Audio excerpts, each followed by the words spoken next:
What's up guys? Robert Optimal Bodies, Performance, Nutrition and Education. So hopefully we might learn something. So I've done a lot of diet videos in the past, training, etc.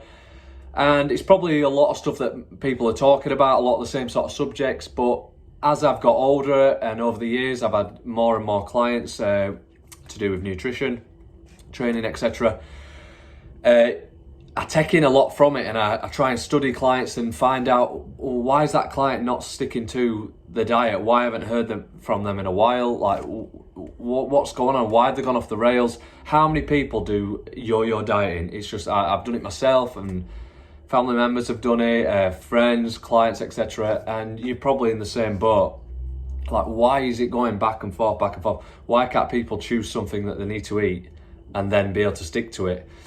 What's going on? And I've spoke about in the past, like, about having willpower, but it's not as simple as that, or it's more to do with what's going on that's lowering your willpower. Why can't we stick to diet? So that's basically the premise of this video, and we're going to try and dive deep into it, but without boring you too much, because obviously it's scientific. So if someone hires me and I'm like, here's your diet, we keep in touch, but this is basically what I want you to eat, and then we'll make alterations when necessary.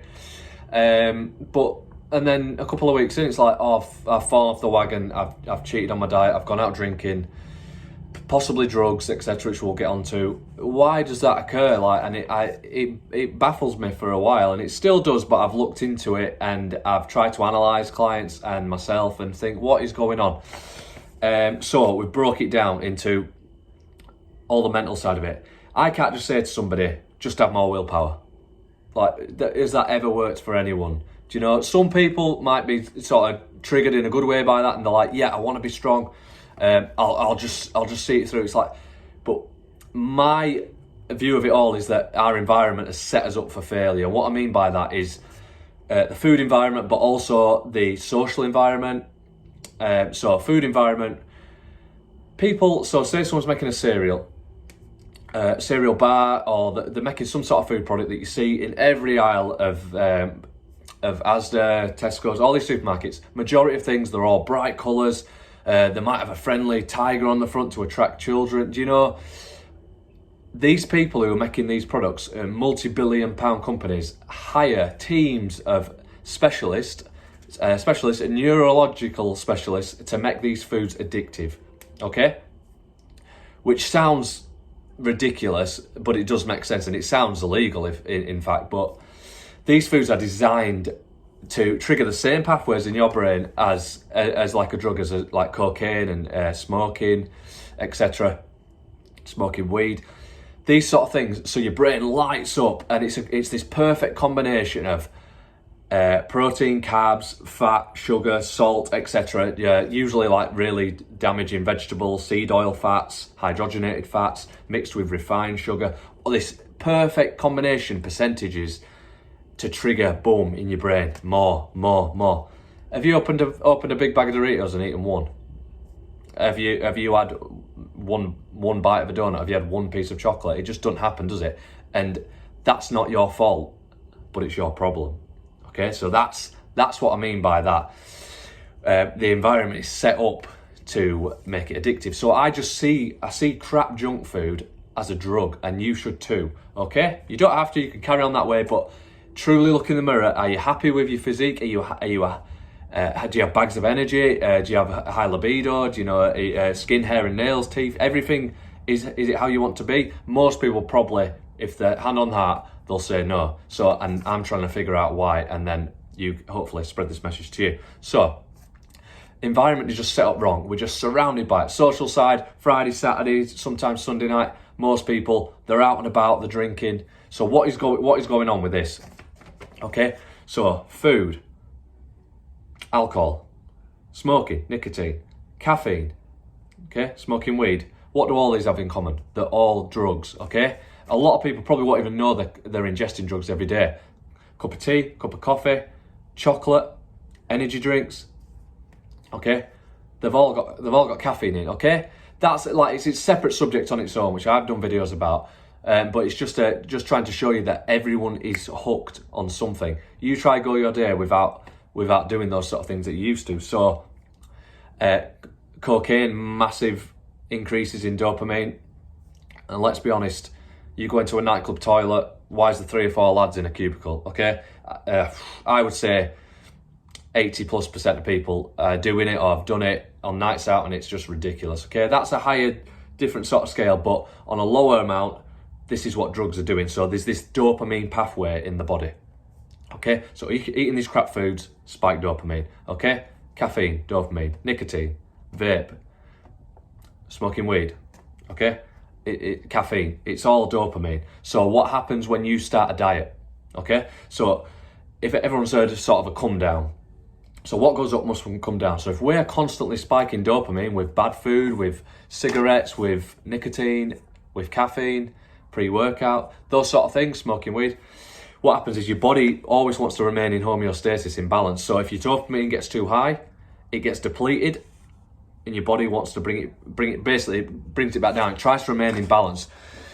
So what happens? We get this sort of mini come down all the time. So you've got this baseline level of dopamine, and it slowly drops the more you're spiking it. So it's there, then it's there, then it's there.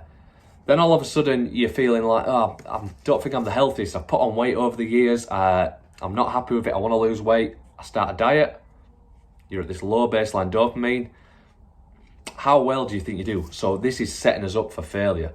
We're used to all this crap food and all these drugs. So they're basically drugs. Alcohol is a drug. Ethanol is a drug. So anyone who's drinking is taking drugs. I'm not here to preach and say don't drink, but I'm just trying to send the information to you that alcohol is lowering that baseline dopamine. And how can I relate all this science, probably bored you, how can I relate this to sorting your health and a diet out and training, etc. So we've got this low dopamine, we're set up for failure. So you start a diet, most times it's rabbit food, chicken and broccoli sort of thing, which we'll get into that. So that's usually a massive, massive change and a massive great step in the right direction for people that are used to just eating pizza, cookies, pies, cakes, pancakes, crisps, chocolate, etc. That is a great change. But what do you feel like? You're like this, you're starving, you've got no energy, you feel crap. What is going on?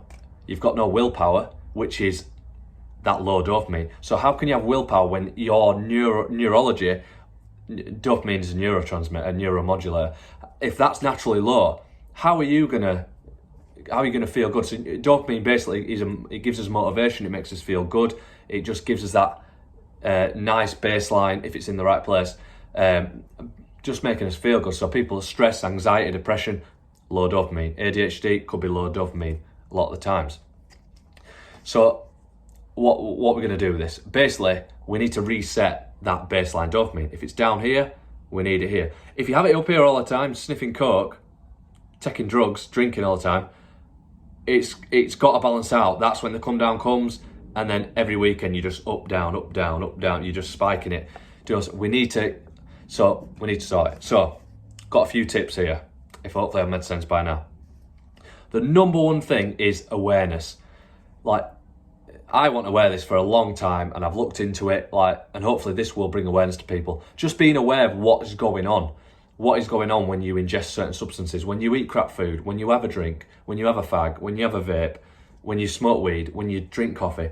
What is going on? We know now that it's spiking dopamine, which drops your baseline level of dopamine, and your willpower is it's not going to happen. So you start a diet, you got low dopamine. How do you bring it back up? Oh, you reach for the bad food. Why do you think it's called comfort eating? Okay, it makes you feel better.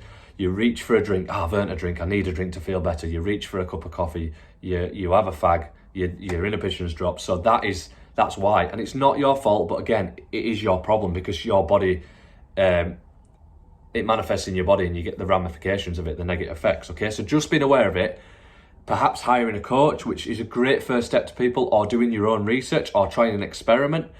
Being aware of it and letting people know that you're trying an experiment, you're trying to better yourself, and you know that what these companies are trying to do to your dopamine levels, they're trying to make you addicted. If you know that, you can have the power to say, no, I'll put what I want in my body, and then usually that is a great first step, and some people don't even need to do anything else. That they just cut out the drugs, which is on to my next point. So 30-day dopamine detox. Okay, what do I mean by that?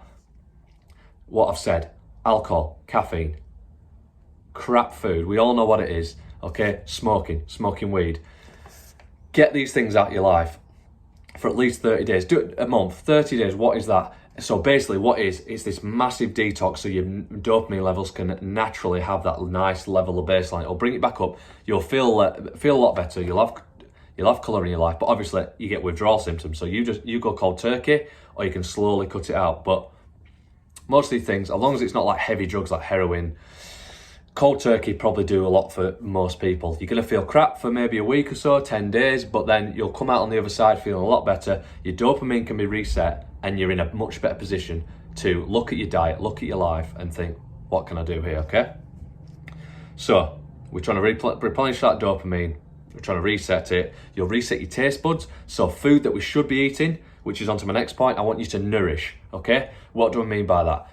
Biologically, we are designed to eat animal products. I've spoke about this loads in the past and bored people probably. So look into it yourself, look at my previous videos, okay? If you're satiated, which means you're not hungry, your body is happy and nourished with animal fat, animal protein, fat-soluble vitamins, A, D, E, K, all these micronutrients, vitamins and minerals, your body's gonna say, thank you, cheers, you don't need to eat anymore. And you can go hours without eating, which overall, over the day and over the weeks, over the months, over the years, creates this calorie deficit, which you probably lose weight, and then eventually it'll balance out. You maintain your body weight, which you naturally should come down to. Everybody's different, okay? But most people, they might start seeing abdominals, they'll feel good, they'll get veins, muscular definition, striations, etc. You'll naturally go to where you should be when you give your body what it wants. If you're putting pizza in it, you're treating it like a trash can, okay? You're chucking cookies and crisps and bread, and you're just always going to be hungry, so you're not going to be nourished. But then this dopamine's getting spiked all over the place. You're going to feel awful. You're going to have no willpower. They've got you. You've got you by the minerals. So go back to my previous videos. Look at the carnivore 30-day challenge. That'll set you up for a good start. Steak, eggs, liver if you can handle it, organ meats, nature's multivitamin, those sort of things.